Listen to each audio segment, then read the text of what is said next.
All right, carrying on with module 4. In this video, I'm going to cover 4.4 through 4.6. This is where I'm actually getting into more detail about resampling. So my objective 4.4 is compare image resampling methods. So we talked about those 5 steps in not image processing. There's 4 in image processing, 5 in image registration. So the resampling is the 4th step. So this is the objective that I get into a little bit more detail with. So with resampling, um, there, the whole idea is to try to make my shifted pixels square, right? So my pixels are kind of all over the place. They look strange. They're not totally lined up. Um, they they're warped, they're stretched, there's all kinds of fun stuff that happened to the slave image. So with resampling, what we're trying to do is make it so that it actually can project the image onto the computer screen and still either maintain the values or look natural or be as close to both of them as possible. So this first one is called, the first method that we use is nearest neighbor, and sometimes explaining these methods help a little bit. So nearest neighbor really is just looking for a pixel value that fills the majority of the new pixel. It's really straightforward. It's like, okay, well, you know what, this particular pixel covers most of the new pixel, like the display pixel. So I'm going to apply that number. So like for example, here you can see this person. Now the person got warped, right? Because they've been stretched out and everything else. So we see where these x's are. So this particular x, or this little cross, would fill this entire pixel here. So I can say, okay, whatever this value of this cross is going to be this new display pixel. This one has kind of a split.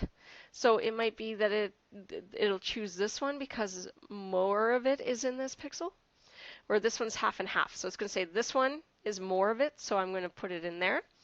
This one is half and half. It actually covers this one, so I'm going to make it this one. So these like half and half x's make it really challenging. But that's really all it is. It's like this value goes in here, this value goes in here, this value goes in this box, this value goes in this box, and so forth. So it's going to choose the one that covers it the most. Really easy. Sometimes you'll see resampling methods saying, oh, you know, it's the one that's closest to the center. And that's another application of nearest neighbor. Sometimes it's known as natural neighbor because it's naturally the one in the center, so therefore it must be that value. So depending on the software, one or the other.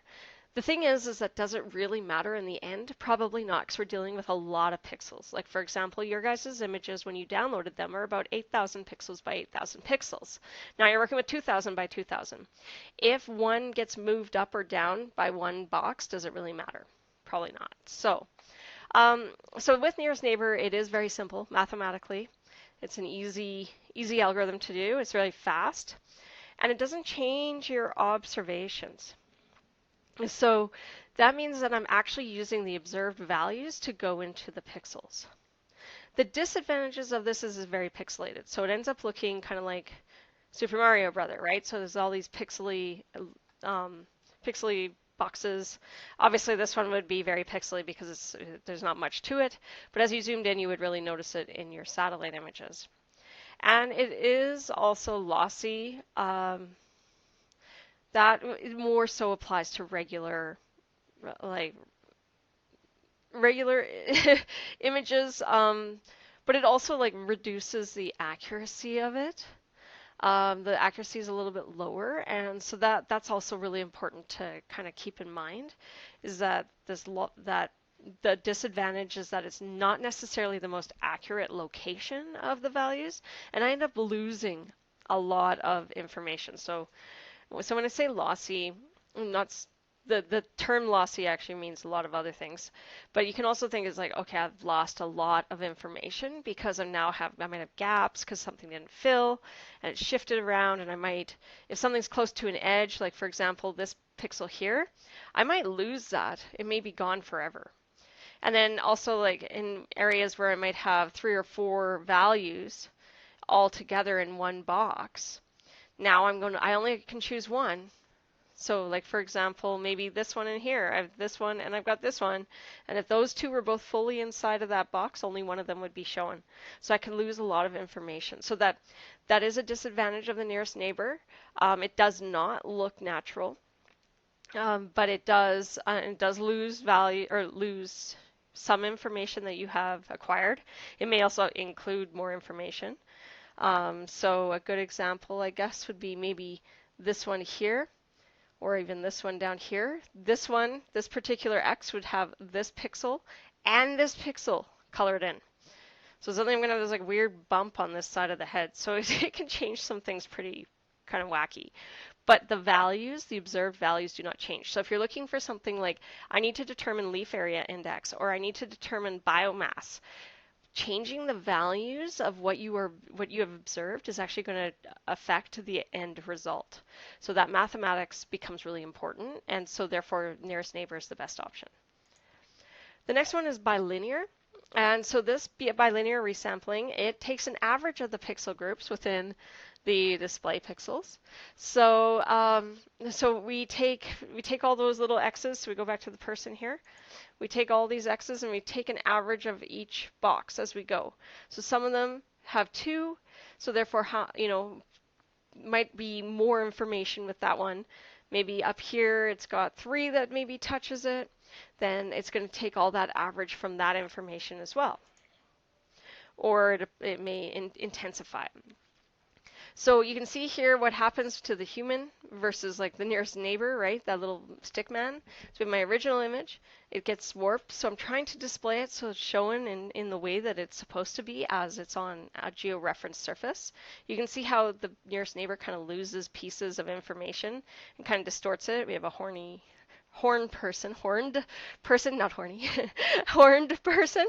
And then here the horns kind of disappear a little bit. And then we have the head, which is not a circle-ish shape anymore, but it looks a little bit more natural. It looks like it could almost be a person with actual arms and legs with no gaps, right? So bilinear, it tends to apply a linear relationship, whether it be an averaging. Some of them do lines and take like an interpolation mode of it. Depends on the software. But most of the time it's like an average of the pixels within that display pixel. So the advantages is that it's simple, it's fast, it does look more natural, all the data is used. So you don't lose any data, which is really important sometimes. The disadvantage is that it actually changes the values, because now I'm taking an average, just like what we were doing with the filtering, where now if you do an average filter, now you have averaged values. And then if you resample, now you've taken an average value of the averaged values. So now you're like averaging a lot, right? So there's a lot of math that goes into those, but your actual observation values end up changing. And the third one that I'm going to talk about, there are other versions as well, but this is just the third one that's most common. It's cubic convolution. So with cubic convolution, this one actually converts the pixel values to frequencies and then uses them to determine the value. So so these pixels, the example I'm showing here kind of gives you a little bit of an idea. They look very similar, except the nearest neighbor looks a little bit more noisy. So you can see how it's a little bit more noisy up in here, and then it gets smoothed out with bilinear and cubic convolution. But you'll notice that with the cubic convolution and the nearest neighbor, that the river itself shape is similar. The nearest neighbor is a little bit more exact, like it's got, sorry, not exact, but pixelated, and this is a little bit more blurred. So cubic convolution has some elements of the nearest neighbor, so you can see here with this light blue, and here is very similar, where this is a little bit more averaged, but then this part looks the same as this one, which looks different from this one. So the appearance, so the cubic convolution is a lot more complicated, but it is a lot more accurate. It loses it loses no data, again, because it uses all the information in terms of frequencies, and it looks natural. It is statistically correct, so it may change the values, but the values are changed so that you can numerically calculate things. So, so that's a benefit. So if you are doing anything mathematical, you can go back to the cubic convolution and you can use those values for mathematics. Some of the disadvantages is that it's complex because you're dealing with frequency domain. It tends to be slower, so you may end up having to wait a few minutes. If it's a really large image, you might have to wait a few hours to be able to do it, just because it requires so much more processing time.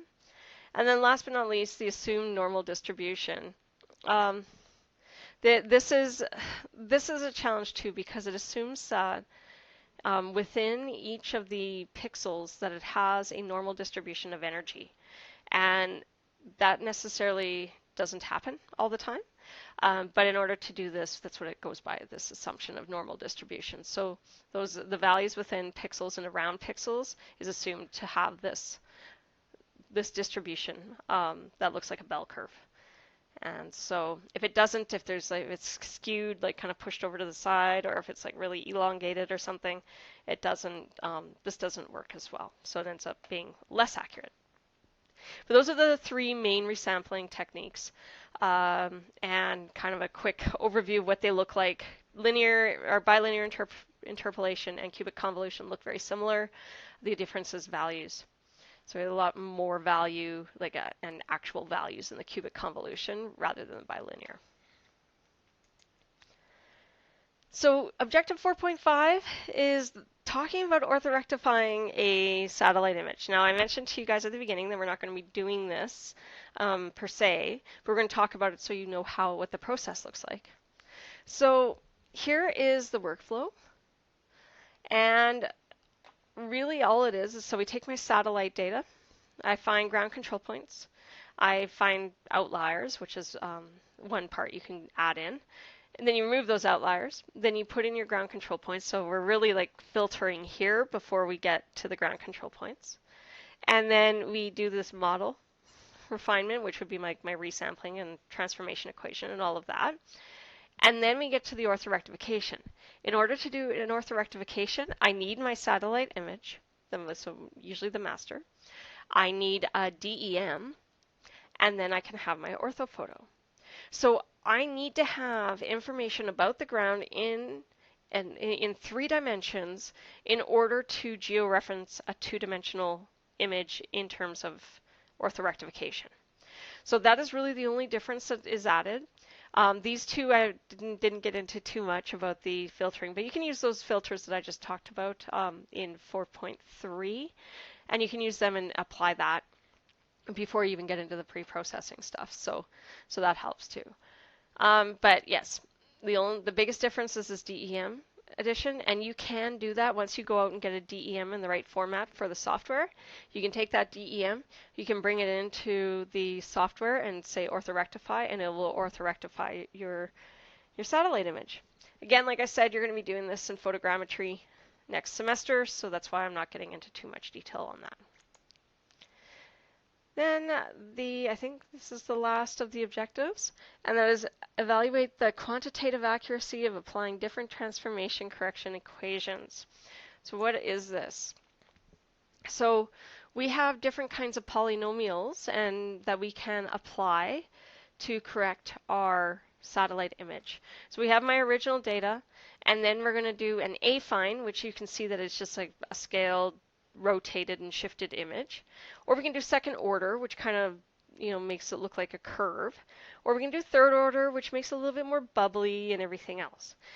So these transformation equations can be, they're set at the beginning. It's a polynomial that you create, and then it takes the data and then it applies least squares adjustments to figure out the coefficients of the polynomial. And then you can put in your ground control points and it carries on from there. This is done for each individual image every time that you run it through software. So once you've done that though, you need to evaluate. And like I mentioned in the steps, evaluation is incredibly important. So the evaluation of the transformation equation is just like this. So after you select your ground control points and you run it, you can look at the RMSE. The RMSE is really the big part, right? So you check that out. You just need to keep adjusting your ground control points to make sure that the RMSE is optimal, and that you have good distribution, and that your visual evaluation is also working out. But you want to keep your RMSE less than about 1/10 of a pixel for accuracy. If you cannot get that, you need to change the transformation correction equation, and by doing that you can increase its order. And then if you do that, then you might actually find that your RMSE gets better and it'll be easier to adjust. So that is another way to approach this. So when you're evaluating and you're really struggling trying to get your ground control points to actually match, and that you're trying to get tie points, you're trying to get that 15 minimum and just below the 110 or 1/10. So that's where the challenge can come in. Sometimes applying a different transformation equation will help. So lab 4 is tedious. So at first I'm going to test your knowledge, and I'll give you a nice and easy one just so you can go through the process. And then I'm going to give you something that you're going to see in industry. And it's never easy. It always takes time, and it's frustrating. You got to go back a few times, try it again, try it several times. It could work right away. Depends on just how well you do it. I always suggest starting in the middle with your seed points, and then spiraling out in your geometry. And then running the transformation equation. Yeah, so that lab 4 will be like that. You will see the video that I create, so you'll be able to follow that. And then you can do your image rectification with that. So also in lab 4, just while I'm thinking about it, make sure that you give me your RMSE value, and make sure that you take a print screen of your distribution of tie points, because that will help you later. Or not tie points, but your seed points. That will help you later as well. So make sure you can use print screens for that part. So again, here's some references. Feel free to go check them out. They've got lots of really good information. And so that wraps up Module 4. So the 5 steps of image registration or rectification is find your ground control points, apply the transformation equation, evaluate your RMSE, resample your image, and then evaluate.